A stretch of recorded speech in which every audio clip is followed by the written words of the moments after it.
Good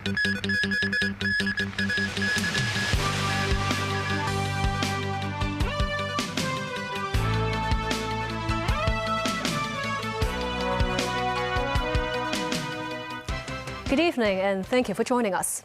The latest political quagmire plaguing CK Hutchison, owned by Hong Kong's tycoon Li Ka-shing.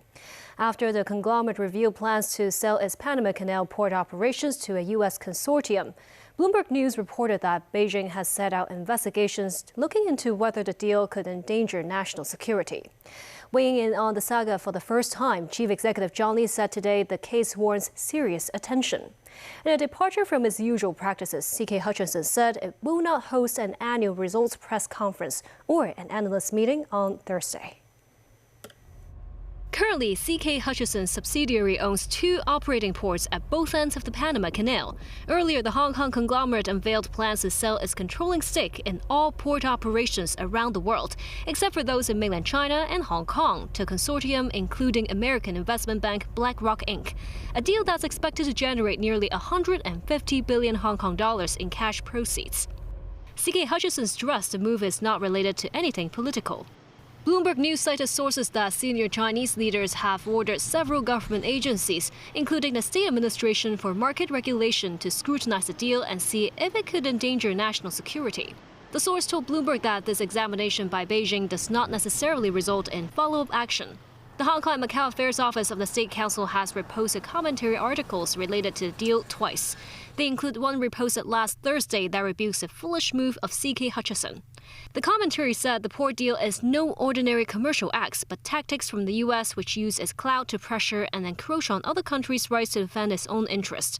Last Friday, the Hong Kong and Macau office reposted another editorial which said the so-called smart transaction might have ignored or even undermined national and global interests.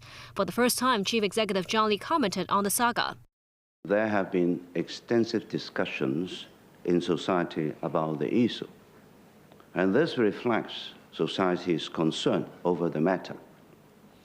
These concerns deserve serious attention. The Hong Kong SAR government urges foreign governments to provide a fair and just environment for enterprises, including enterprises from Hong Kong. We oppose the abusive use of coercion or bullying tactics in international economic and trade relations. According to CK Hutchison's previous announcement, the port deal has only reached in-principle agreements with more conditions to fulfill. They include the approval of legal and regulatory authorities. Chief Executive John Lee announced the Legislative Council election will be held on December 7th. Lee has also requested the relevant government bureau and the Kai Tak Sports Park to set up a mechanism to arrange regular meetings to prevent previous blunders in hosting events at the facilities there. Chief Executive John Lee announced a polling date for the 8th Legislative Council is slated for December 7th, with 90 lawmakers to be elected. 3 months before that, on September 7th, Election Committee subsector by-elections will be held to select 90 people joining the body. The 1,500-member Election Committee is responsible for electing 40 members of Legislative Council and nominating candidates. The Constitutional and Mainland Affairs Bureau will unveil the nomination period on a later date. Lee also requested the Culture, Sports and Tourism Bureau and the Kai Tak Sports Park set up mechanisms to facilitate regular meetings with a designated spokesperson. This as multiple controversies arose in the first month after the sports park was opened. They include non-ticket holders spotted entering the stadium on the opening day and spectators being asked to leave early before the World Snooker Grand Prix match ended. Lee also unveiled a special admission scheme to facilitate the travel of special guests from the 10 ASEAN countries to Hong Kong. With immediate effect, these visitors who have made considerable contributions to Hong Kong's economic development can enjoy expedited immigration clearance. Now, this special scheme will facilitate the attendance of ASEAN member state talents in our important meetings, thus encouraging them to use Hong Kong as a springboard to go global. Their visa will have a 3-year validity period with the application process streamlined. These visitors can stay in Hong Kong for 2 months or more on each visit. Relevant bureau will start sending out invitations to business and legal leaders. The health ministry in Gaza says more than 400 people have been killed as Israel has resumed its war on Hamas in Gaza with a series of airstrikes. The attacks have shattered a 2-month ceasefire, and Israel says it will intensify operations because there has been no progress in peace negotiations. David Garrett reports. Bare hands and small tools used to try to shift the debris. Bodies trapped under this building that until yesterday was a Hamas-run prison. Medics say dozens of prisoners and officials were killed just in this strike in a widespread surprise Israeli attack. Khan Yunis was also hit, Israel delivering on its threat to restart the war if conditions for phase 2 of the ceasefire were not met. Hamas says Israel attacked defenseless civilians. People already living in makeshift accommodation called it a night of hell. Faiza Abu Musa says this was the worst night of the war. She survived but says it was impossible to sleep. She says only women and children died. No fighters were killed here. The bombs were dropped overnight, the largest barrage for 2 months, breaking a period of calm since Donald Trump came to power. The White House says it supports this attack. Hospitals that can function in Gaza were inundated. At least 4 Hamas officials are among the dead. Israeli Prime Minister Benjamin Netanyahu confirmed he ordered the strikes because of a lack of progress in talks to extend the ceasefire. His Chief of Staff, Lieutenant General Aya Zamir, overseeing the attack from the command centre. Israel is threatening further strikes if its demands are not met. Dismay at the sudden escalation in Hostage Square, where people continue to camp out and protest against Netanyahu's actions. These demonstrators want a deal to get the hostages returned and fear those still alive will now be murdered by Hamas. I think that getting back to fighting is a death sentence for the hostages. That's about it. And I think the only reason that the coalition, that the government would like to go back to fighting is to stay in power. It's got nothing to do with what's best for Israel. It only has to do with maintaining the coalition in power. The Israeli military also struck in Syria, killing 3 people according to the civil defense. They were aiming for military sites of Assad's old regime, which Israel says the new army is trying to rebuild. Israeli forces have seized territory in Syria to protect the border.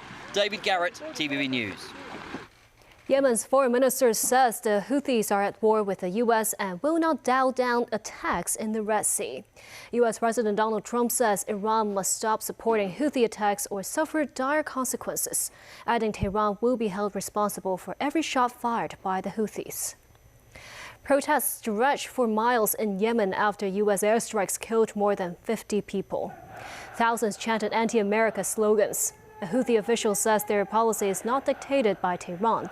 Washington targeted the Houthis after the group threatened to resume strikes on commercial ships from countries that support Israel's war on Hamas. The UN urged restraint with both sides threatening escalation. The Houthis claim civilians were killed along with fighters. The Pentagon rejected this accusation. Dozens of military casualties so far, but I really can't characterize it much better than that at this point. We'll learn more as we go. On the civilian casualty side, no indications of any civilian casualties. We, of course, have seen some of the accusations by the Houthis. We look at those closely when they do come in, but we have no credible indications of any civilian casualties.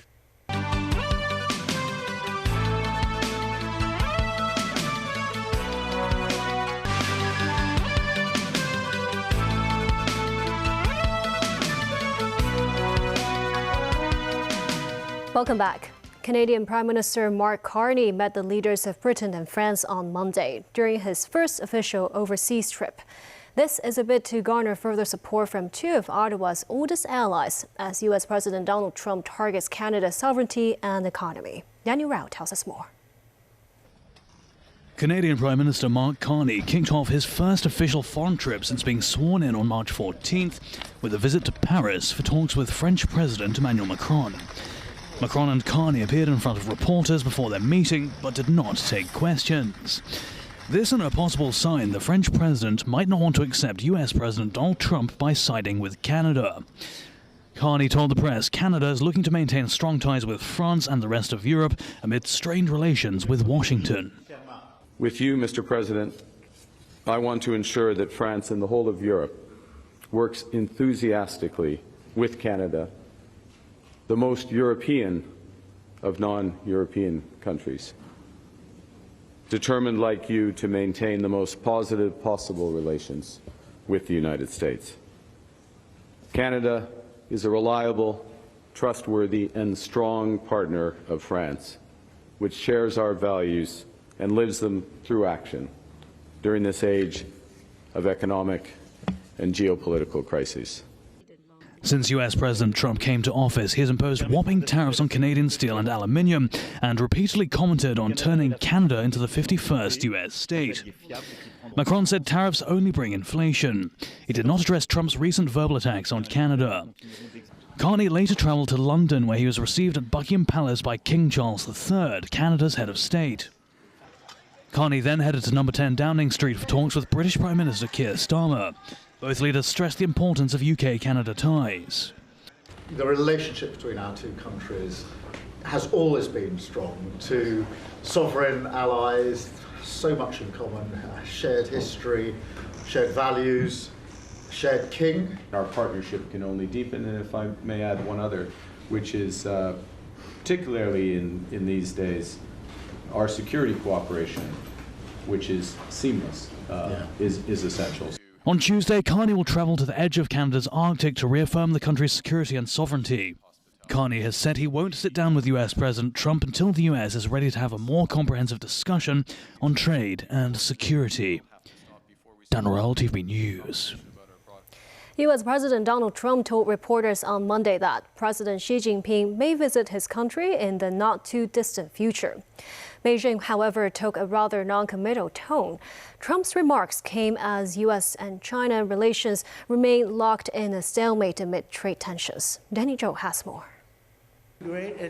On Monday, U.S. President Donald Trump toured the John F. Kennedy Center for the Performing Arts, which is situated on the banks of the Potomac River. It was Trump's very first visit to the center after he replaced the previous board of directors.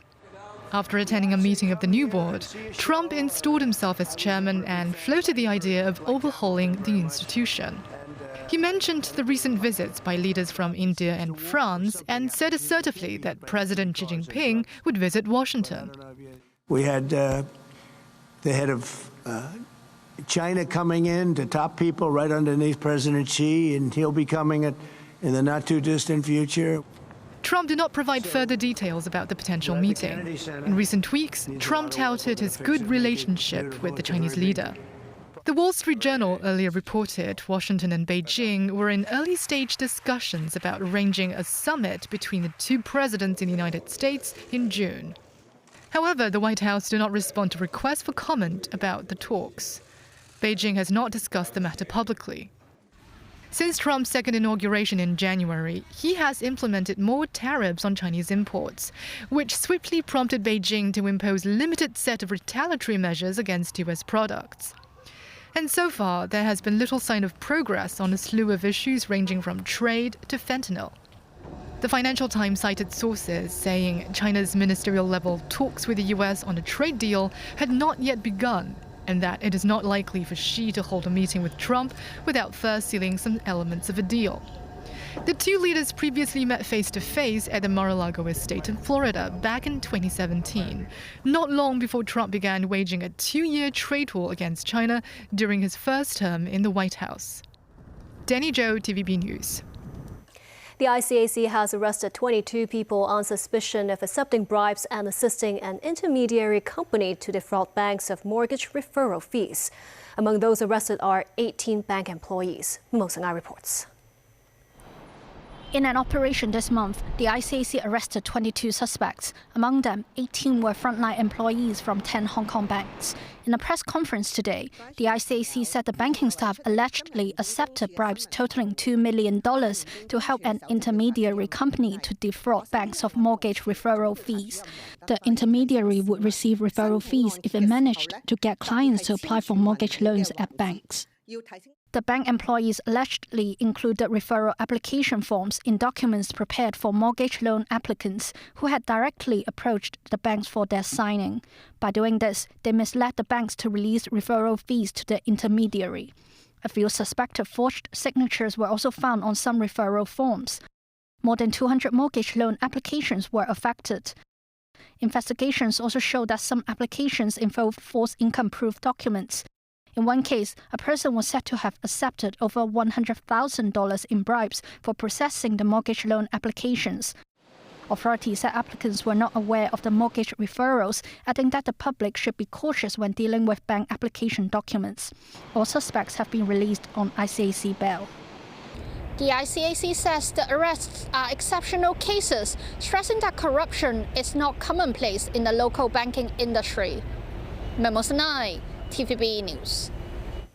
The Hong Kong Observatory expects the typhoon season will begin in June or earlier. About 5 to 8 tropical cyclones are expected to affect Hong Kong this year. The weather forecasters said the water temperature in the central and eastern equatorial Pacific Ocean will gradually increase in the coming month. 2025 is expected to see a higher than average temperature and rainfall ranging from 2,100 to 2,700 millimeters throughout the year. In 2024, the city saw the warmest average temperature on record at 24.8 degrees Celsius. The observatory noticed strong earthquakes rattle the South China Sea trough region of Japan every 300 to 600 years. But HKO said even if a quake happens, it will have little impact on Hong Kong. The Hong Kong Jockey Club recently awarded scholarships to more than 100 young people. Some of them are going to use the financial support to make inventions as a way to give back to society. Samantha Lee has a story. In the face of adversities and setbacks, some may blame fate, while others may choose to overcome the obstacles proactively. James Lee is one of the 116 Hong Kong Jockey Club Scholarships awardees. He was diagnosed with spinal muscular atrophy at the age of 3, and he faced a gradual loss of muscle strength and reliance on a wheelchair. In his senior secondary school years, he teamed up with 2 friends to design an assistive input device, which allows people with dexterity issues to navigate computer with head movements. Fatigue is a very real issue. It can be very challenging to do very simple daily things, fetching water, studying, or just getting up, doing something. For the people who say, there are no challenges in life, guess what? They're lying, all right? There are challenges. But it makes you realize that even though you acknowledge there are challenges, it makes you step over them. And if you can't jump over them or even fly over them. Also awarded a scholarship is a first-year medical student, Jenna Choi, who aspires to improve the health of women and children. Are very used to undergo different activities, but for some of them, for children especially, they still have years to live. How can we actually help them to ease their and relieve their discomfort? I really want to directly heal them. I want to help them to allow them to continue strive and also develop their full potentials. Apart from regular scholarships, the Jockey Club established STEM Early Career Research Fellowship to support talents from technological views. Hu Deling, a doctoral degree holder, chose to develop his research career in Hong Kong and focuses on his AI-assisted miniature magnetic robots. He has been working on these robots, which could soon be used to conduct medical procedures inside the human body. The Hong Kong Jockey Club scholarships not only provide financial support, but also leadership development activities that will help them become future community leaders. Samantha Lee, TVB News. And that's the news. Thank you for watching.